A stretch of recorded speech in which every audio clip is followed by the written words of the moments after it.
Hi friends, welcome to my dreams world. Natasha వాళ్ళ palace రెహమాన్కి నచ్చి మర్యాదపూర్వకంగా సేట్ని అమ్మమని అడిగాడు. ఆయన ఎంతకీ ఒప్పుకోలేదు.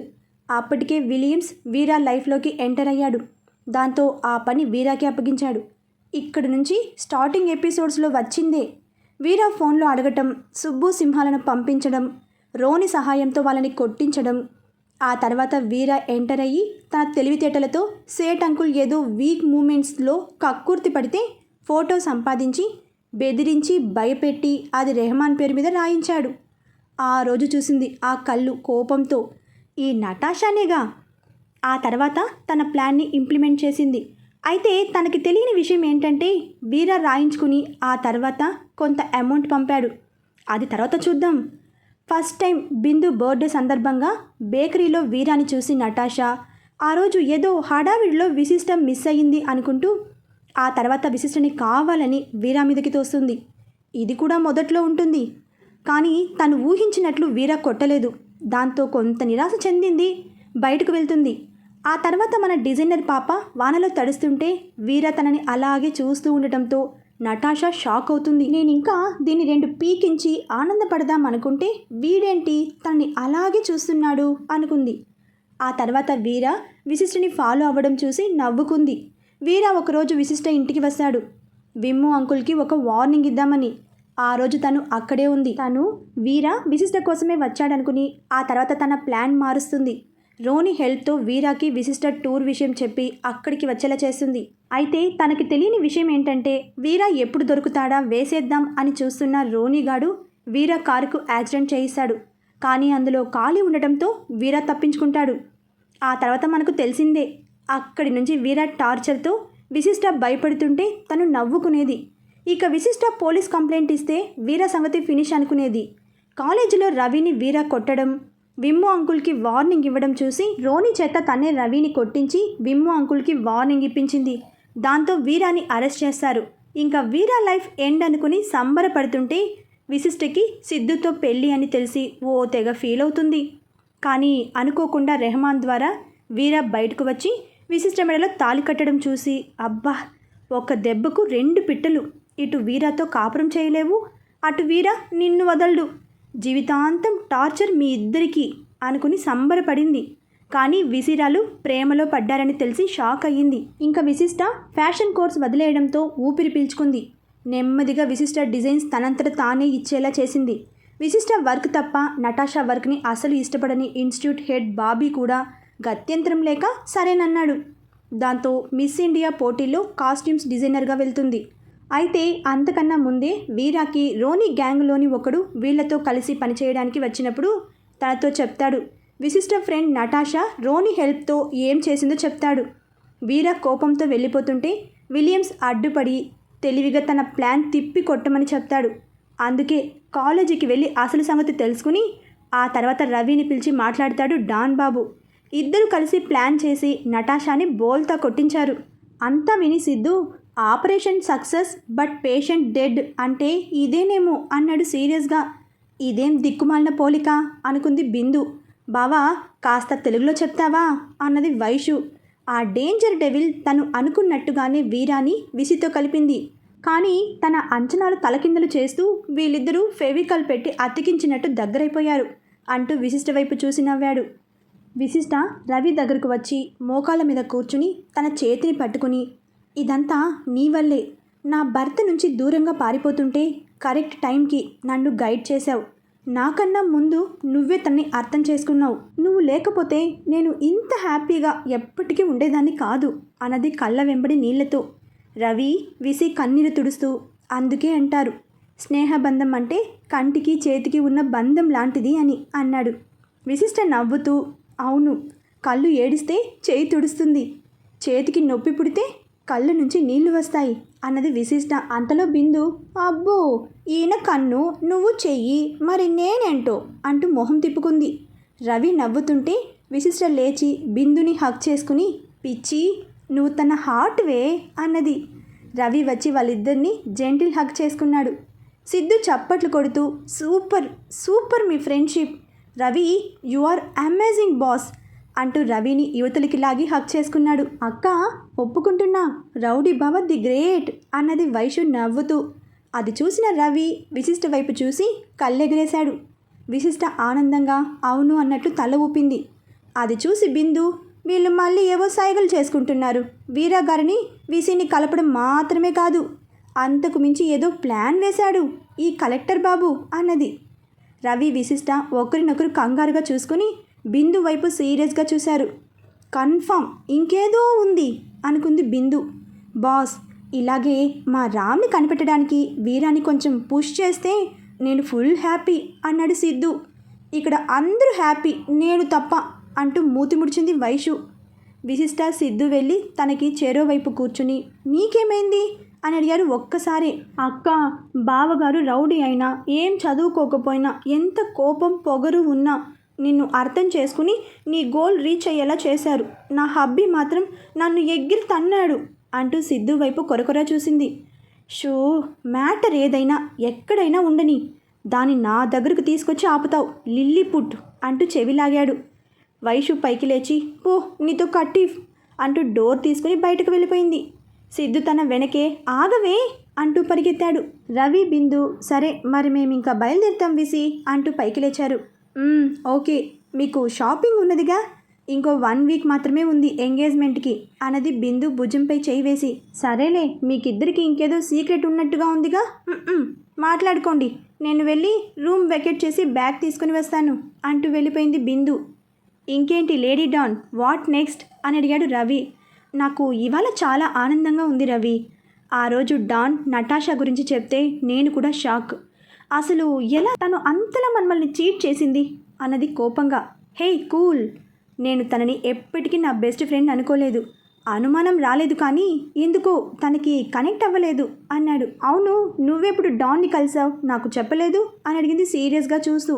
రవి నవ్వుతూ అసలేం జరిగిందంటే చెప్పడం స్టార్ట్ చేశాడు. వీళ్ళు కేరళకి వెళ్లే ముందు వీరా నుంచి రవికి ఫోన్ వచ్చింది. రవి ఆ నెంబర్ చూసి ఎవరి నెంబర్ అనుకుంటూ లిఫ్ట్ చేశాడు. రవినేనా అని అడిగాడు వీరా సీరియస్గా. నేనే, మీరు వీరా కదా అని అడిగాడు ఆశ్చర్యంగా. పర్లేదు, తెలివైన వాడివే, వాయిస్ వినగానే గుర్తుపట్టావు. మీ అంత కాదులే బాస్ అన్నాడు రవి నవ్వుతూ. నిన్ను కలవాలి, టైం ప్లేస్ మెసేజ్ చేస్తాను, జాన్కి చెప్పొద్దు అన్నాడు. రవి కొంచెం కంగారు పడుతూ ఎందుకు అని అడిగాడు. ఏ చెప్తే గానీ రావా? అదేం లేదు బాస్, వస్తాను అంటూ కాల్ కట్ చేశాడు. నెక్స్ట్ డే వీరా చెప్పిన ప్లేస్కి వెళ్ళాడు. విలియమ్స్ వాళ్ళ గెస్ట్ హౌస్. కారు దిగి కొంచెం ప్యానిక్ అవుతూ లోపలికి వెళ్ళాడు. హాల్లో వీరా కాలు మీద కాలు వేసుకుని టీవీ చూస్తున్నాడు మాపే మొహంతో. రవి రావడం చూసి టీవీ ఆఫ్ చేశాడు. రవి షేక్ హ్యాండ్ ఇస్తుంటే అలవాటు లేదు కానీ నువ్వు కూర్చో అన్నాడు. రవికి టెన్షన్ తగ్గి కూర్చున్నాడు. నేను స్ట్రైట్గా పాయింట్కి వస్తా, నటాషా గురించి నీకేమైనా తెలుసా అని అడిగాడు తన వైపే చూస్తూ. రవి ఆశ్చర్యంగా చూస్తూ తను తెలుసా మీకు అని అడిగాడు. జాన్కి బెస్ట్ ఫ్రెండ్స్ మీరంతా, ఆ మాత్రం తెలియదా అంటూ కళ్ళెగిరేశాడు. కరెక్టే అని నవ్వి, మీరు నన్ను కలవమనగానే కొంచెం టెన్షన్ మొదలైంది అందుకే అంటూ ఆగాడు. టెన్షన్ దేనికి? ఆ రోజు సైకిల్ చైన్ తీసుకుని నా చేతి మీద గట్టిగానే కొట్టావుగా అని అడిగాడు తన వైపు సీరియస్గా చూస్తూ. హో అదా, అంటే అప్పుడు సిచ్యువేషన్ అలాంటిది, ఇప్పుడు అలా కాదు అంటూ నవ్వాడు. మరేలాంటిది? జాన్ నా నుంచి దూరంగా వెళ్ళిపోతుంటే తిరిగి నా దగ్గరికి పంపేంతగా మారిపోయిందా? రవి షాక్ ఎందుకు అవ్వలేదు అని మీకు డౌట్ రావచ్చు. విశిష్ట ఆల్రెడీ చెప్పింది అన్నోన్ పర్సెంట్ నువ్వే అని, డాన్ కనిపెట్టాడు అని. మీరేంటో దగ్గర ఉండి చూస్తే కదండి తనకి మీ ప్రేమ తెలిసేది. హో, నీకేంటి నా మీద అంత నమ్మకం? నిజం చెప్పాలంటే నాకు మీరంటే కోపం, ద్వేషం ఒకప్పుడు. మీరు విశిష్ట వెనకపడినప్పుడు, తనని ప్రేమించానని చెప్పినప్పుడు, పెళ్లి చేసుకుంటా అని బెదిరించినప్పుడు, నన్ను కాలేజ్ దగ్గరికి వచ్చి కొట్టినప్పుడు. కానీ ఆ రోజు రాత్రి రోని అతని మనుషులు నన్ను కొట్టి ఆ నేరం మీ మీద వేయాలి అనుకున్నప్పుడు ఒక్క క్షణం నాకు తెలియకుండానే మీ గురించి పాజిటివ్ థాట్ వచ్చింది. కానీ అంతలోనే స్పృహ కోల్పోయాను. నేను కోమాలో నుండి రాగానే మీకు విసికి పెళ్ళయిందని తెలిసి బాధపడ్డాను. కానీ అదేంటో మరి, తను మీ గురించి చెప్తుంటే తెలియకుండానే మీకు కనెక్ట్ అయ్యాను. మేబీ ఆ రోజు మీరంటే వచ్చిన ఆ పాజిటివ్నెస్ వల్లనేమో. అందుకే తను మీ నుండి వచ్చే ముందు నాకు ఫోన్ చేసి నేను వీర దగ్గర ఉండలేను అంటే నేను సరే అని అన్నాను. కానీ నా మనసు విశిష్టకి సపోర్ట్ చేయమంటే బుద్ధి వీరాని నమ్మమని చెప్పింది. అందుకే తనకి నిజం చెప్పాను. కొట్టింది మీరు కాదని అన్నాడు. అంతా విని వీరా, నిన్ను కొట్టింది రోని, మరి కొట్టించింది ఎవరో తెలుసా అని అడిగాడు. ఎవరు అని అడిగాడు ఆశ్చర్యంగా. మీరు ఫ్రెండ్ అనుకుని ఆ నటాషా అనగానే వాట్ అంటూ షాక్ అయ్యాడు. నేను కాలేజీలో కనుక్కున్నాను, మీరంతా ముందు గొడవలు పడ్డారని. ఆ తర్వాత ఫ్రెండ్స్ అయ్యారని తెలిసింది. కానీ ఫ్రెండ్ అని మీరు మాత్రమే అనుకున్నారు, ఆ పిల్ల కాదు అన్నాడు సీరియస్గా. రవికి ఏం మాట్లాడాలో అర్థం కాలేదు. అదంతా సరే, జాన్ ఎందుకు తను ఎంతగానో ఇష్టపడే ఫ్యాషన్ డిజైనింగ్ సైతం వదిలేసింది? అది కూడా తన కోసం అన్నాడు చిరాగ్గా మొహం పెట్టి. తను వదిలేసింది నటాషా కోసం కాదు, మీకోసం అన్నాడు చిన్నగా. ఏంటి నా కోసమా అని అడిగాడు కోపంగా. తనకి మీరంటే ఎంత ఇష్టమో నేను మీకు చెప్పక్కర్లేదు. నిమిషం కూడా మిమ్మల్ని వదిలి ఉండలేక ఆ నిర్ణయం తీసుకుంది అన్నాడు. కానీ నాకు నచ్చలేదు అంటూ పైకి లేచాడు. రవి కూడా లేవగానే అందుకే ఆ బాబీ అనేటోడిని రమ్మని ఫోన్ చేశాను అన్నాడు. అది సరే, మా మీద కోపంతో తనిదంతా చేసిందంటే చాలా కోపం వస్తోంది అన్నాడు రవి. నా మీద కూడా పగ ఉందిలే, అందుకే జాన్ని ఏరి కోరి నాలాంటి రౌడీ ప్రేమలో పడేలా చేసింది. తను తెలియకుండానే మంచి పని చేసింది మీ ఇద్దరిని కలిపి అన్నాడు రవి. ఈలోపు బాబీ వచ్చి మీ ఇద్దరిలో వీరా అని అడిగాడు ఇద్దరి వైపు చూస్తూ. రవి ఆయనకి షేక్ హ్యాండ్ ఇచ్చి I am Ravi and he is Veera అంటూ వీరా వైపు చూపించాడు. ఎందుకు నువ్వు ఆ నటాషాకి అంత టాలెంట్ లేకపోయినా తనని అంత పెద్ద పోటీలకి పంపిస్తున్నావు అంటూ తిన్నగా విషయంలోకి వచ్చాడు వీరా. బాబీ కూర్చుంటూ ఆ విషయం మీరు విశిష్టని అడగలేదా? ఇన్స్టిట్యూట్ నీది, వాళ్ళకి ట్రైనింగ్ ఇచ్చింది నువ్వు, ఆన్సర్ చేయాల్సింది కూడా నువ్వే అని వీరా అనగానే అనుకుంటూ ఎస్, మీరు చెప్పింది కరెక్టే, వాళ్ళకి ట్రైనింగ్ ఇచ్చింది నేనే. నటాషా హార్డ్ వర్కర్, బట్ విశిష్టకి ఉన్నంత క్రియేటివిటీ తనకి లేదు. అందుకే నేను ముందు నుంచి విశిష్టని ఎంకరేజ్ చేశాను. అందుకే విశిష్టకి ఎంతో నచ్చజెప్పాను. ఇదేమీ అల్లాటప్ప కాంపిటీషన్ కాదని, మిస్ ఇండియా, అది అంత ఈజీగా రాదని ఎంతో చెప్పాను. బట్ తనే వినలేదు. ఇందులో నా తప్పేమీ లేదు అంటూ వీరా వైపు చూశాడు. లేదు కాబట్టే నువ్వు నా ముందు కూర్చున్నావు అని వీరా అనగానే ఐ నో, అండ్ ఇంకో విషయం కూడా చెప్పాలి. యాక్చువల్గా అది మా ఇన్స్టిట్యూట్కి నేను మేనేజర్ని మాత్రమే. రవి గారికి యాక్సిడెంట్ అయ్యే ముందు సిటీలో జరిగిన ఫ్యాషన్ షో కోసం మా బాస్ నటాషా వాళ్ళ ఫాదర్కి ఉన్న రిలేషన్ వలన నటాషా డిజైన్స్ ఓకే చేశారు. ఆ రోజు నేను రాలేదు అంటూ ఆ రోజు మీరేనా ఫోన్ చేశారు అని అడిగాడు రవి వైపు చూస్తూ. నేనే. విశిష్ట కాకుండా నటాషాని సెలెక్ట్ చేయడం రెడ్యుక్యులస్గా అనిపించింది, అందుకే మీకు ఫోన్ చేశాను అన్నాడు. బాబీ వీరా వైపు చూస్తూ ఈయన ఫోన్ చేసి అదేంటి మీరు టాలెంట్ ఉన్న వాళ్ళకి కాకుండా స్టేటస్ ఉన్న వాళ్ళకి సపోర్ట్ చేస్తారా అని అడిగాడు. నాకు విషయం చెప్పి ఎంతోమంది టాప్ ఫ్యాషన్ డిజైనర్స్ని ఇచ్చిన ఇన్స్టిట్యూట్ మీది, అలాంటిది మరి ఇంతలా డౌన్ అవ్వాల్సిన అవసరం ఏంటి అని అడిగేసరికి నేను విషయం కనుక్కొని నటాషాని సైడ్ చేయడానికి మా బాస్తో చిన్న యుద్ధమే చేశాను అన్నాడు బాబీ. నాకు జరిగిందంటే తెలియదు, కానీ జాన్ మాటల్లో మీ ఇద్దరి మీద అభిమానం చూశాను, అందుకే తన కళ నెరవేర్చడానికి మీ ఇద్దరిని పిలిచాను అన్నాడు. ష్యూర్, విశిష్ట కోసం ఏదైనా చేయడానికి నేను రెడీ అన్నాడు బాబీ ఆనందంగా. నేను కూడా. మీరు కాస్ట్యూమ్స్ డిజైన్ చేస్తోంది ఎవరికి అని అడిగాడు వీరా. బాబీ తన ఫోన్ తీసి అందులో ఒక ఫోటో చూపిస్తూ తన పేరు జాస్మిన్, మిస్ ఇండియా కాంపిటీషన్స్లో పార్టిసిపేట్ చేస్తోంది అనగానే హో, అయితే మీరు తనకి ఏం చెప్తారో నాకు తెలియదు. తను మాత్రం జాన్ డిజైన్ చేసిన కాస్ట్యూమ్తో పోటీ చేయాలి. ఈ విషయం చివరి వరకు ఎవరికి తెలియకూడదు, ముఖ్యంగా ఆ నటాషాకి అంటూ పైకి లేచాడు. చాలా కష్టం, ఎందుకంటే అది మిస్ ఇండియా వెన్యూ. ఏదైనా పొరపాటు జరిగితే మా ఇన్స్టిట్యూట్ నేమ్ చెడిపోతుంది అన్నాడు బాబీ కంగారుగా. అవును బాస్, చాలా కష్టం. అసలు విశిష్టకి విషయం తెలుసా? తను ఒప్పుకుంటుందా అని అడిగాడు.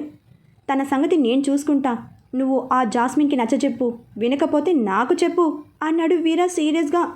బాబీ గుటకలు మింగుతూ వద్దులేండి, నేనే మాట్లాడతాను అన్నాడు. అక్కడ ఎవడు మిమ్మల్ని డిస్టర్బ్ చేయకుండా చూసే బాధ్యత నాది అన్నాడు వీరా. బాబీ పైకి లేచి okay, I will try my level best అంటూ వెళ్ళిపోయాడు. రవి కూడా పైకి లేచి నేను నటాషాకి డౌట్ రాకుండా మేనేజ్ చేస్తాను అన్నాడు. కానీ జాగ్రత్త, చాలా డేంజర్. నీకు నెక్స్ట్ ప్లాన్ ఏంటో ఫోన్ చేస్తాను, ఇంక వెళ్ళు అన్నాడు వీరా. అదేంటి బాస్, ఇంత హెల్ప్ చేస్తుంటే కనీసం కాఫీ టీ ఏమీ లేవా అని అడిగాడు. అలాంటివి మీ ఫ్రెండ్ని అడుగు, ఇంటికెళ్ళి, నన్ను కాదు. ఓకే అనేసి వెళ్ళిపోయాడు రవి. చెప్పడం ఆపి విశిష్ట వైపు చూశాడు. సో బాబీ సార్ మాట్లాడి జాస్మిన్ని ఒప్పించారు అంటూ నవ్వింది విశిష్ట. ఇదంతా okay VC, you deserves it. కానీ నెక్స్ట్ ఏం చేయాలనుకుంటున్నావు? వీరా వన్స్ దుబాయ్ వెళ్ళాడంటే మన చేతుల్లో ఏమీ ఉండదు. నువ్వంటే ప్రాణం తనకి. నీకోసం ఎలాంటి వాడు, ఎంత మారాడు. కోపంతో చూసే ఆ కళ్ళలో కోపం లేదు. నిర్లక్ష్యంగా ఉండే మాటలు కూడా వేగం తగ్గాయి. నిజం విసి, ఇదంతా నీ వల్లనే. అఫ్కోర్స్ లవ్ ఎలాంటి వారినైనా మారుస్తుంది. అయినా నాకు ఒక విషయం అర్థం కాలేదు. ఎందుకు తను ఆ మాఫియాని వదలడం లేదు? నీకు నచ్చదు అని తెలిసి కూడా ఎలా అని అడిగాడు బాధగా. నేను ఎన్నోసార్లు అడిగాను రవి, తను వినడు. అందుకే నేను అంటూ ఆగిపోయింది. నువ్వు ఏంటి అని అడిగాడు కంగారుగా. నా డ్రీమ్ నిజమయ్యేలా చేశాడు. మరి తన ఇష్టానికి నేను ఎలా వ్యతిరేకంగా వద్దని చెప్తాను అన్నది కళ్ళ వెంబడి నీళ్లతో.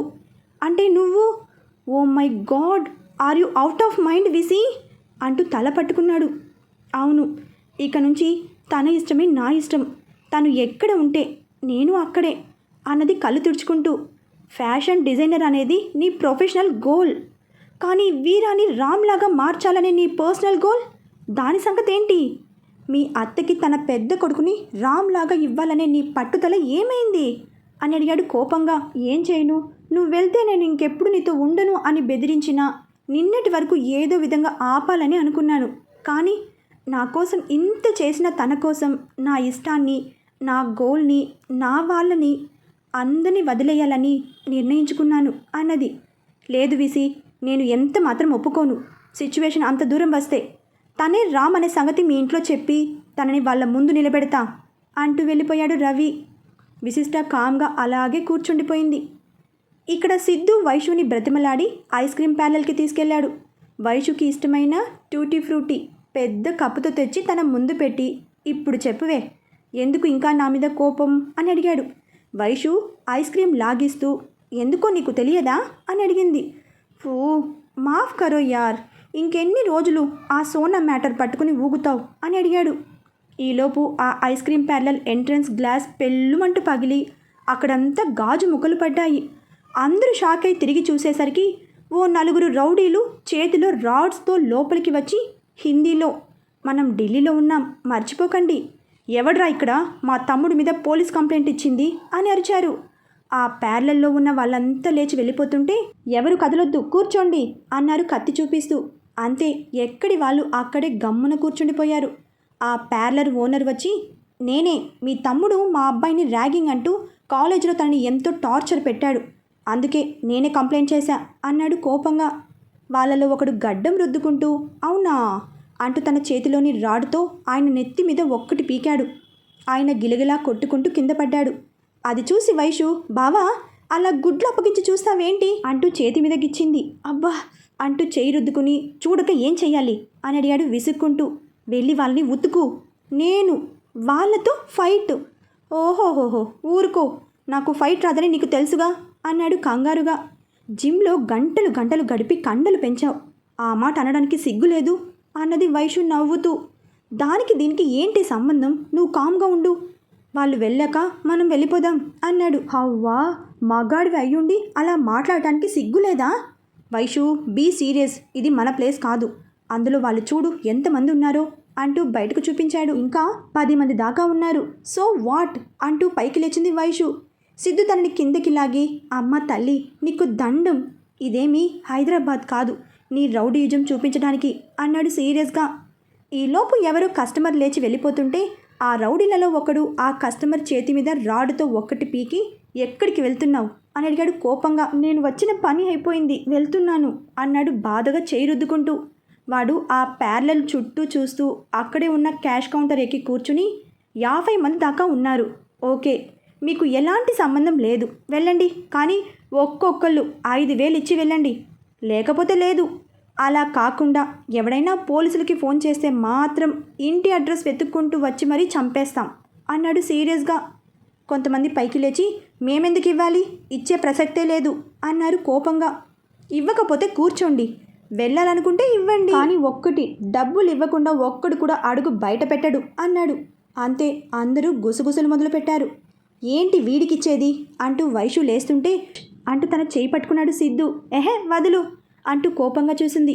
ఈలోపు ఒక జంట లేచి వెళ్తుంటే ఆ రౌడీ బ్యాచ్ వాళ్ళకి అడ్డంగా నిలబడ్డారు. అందులో ఆ అబ్బాయి గట్టిగా ఒక రౌడీ మొహం మీద గట్టిగా పంచి ఇచ్చాడు. అంతే, మిగిలిన వాళ్ళు కోపంగా వచ్చి అతని రౌండ్ ఆఫ్ చేసి వాగదీశారు. ఆ అమ్మాయి ఏడుస్తూ ప్లీజ్ తనని కొట్టకండి అంటూ పర్సులో నుండి 5,000 తీసి టేబుల్ మీద కూర్చున్న రౌడీకి ఇచ్చింది. అతను ఆ డబ్బులు తీసుకుని వదిలేయండ్రా అన్నాడు. అంతే, కొట్టడం ఆగిపోయింది. ఆ అమ్మాయి కింద పడి ఉన్న తన లవ్వర్ని తీసుకుని వెళ్ళిపోయింది. దాంతో నెమ్మదిగా ఇంకో 2 జంటలు డబ్బులిచ్చి వెళ్ళిపోయారు. పద అంటూ వ్యాలెట్ బయటకు తీశాడు సిద్ధు. ఏంటి కొడతావా అని అడిగింది ఆనందంగా. వైషు షటప్, నీకేమైనా పిచ్చా? ఓన్లీ 5,000 నువ్వు వేసుకున్న డ్రెస్ వాల్యూ, ఇచ్చేస్తే మనం వెళ్ళిపోవచ్చు అన్నాడు సీరియస్గా. అంటే వాళ్ళకి నువ్వు భయపడుతున్నావా అని అడిగింది కోపంగా. నువ్వు ఏదైనా అనుకో, నాకు ఫరక్ పడదు, పద అంటూ పైకి లేచాడు.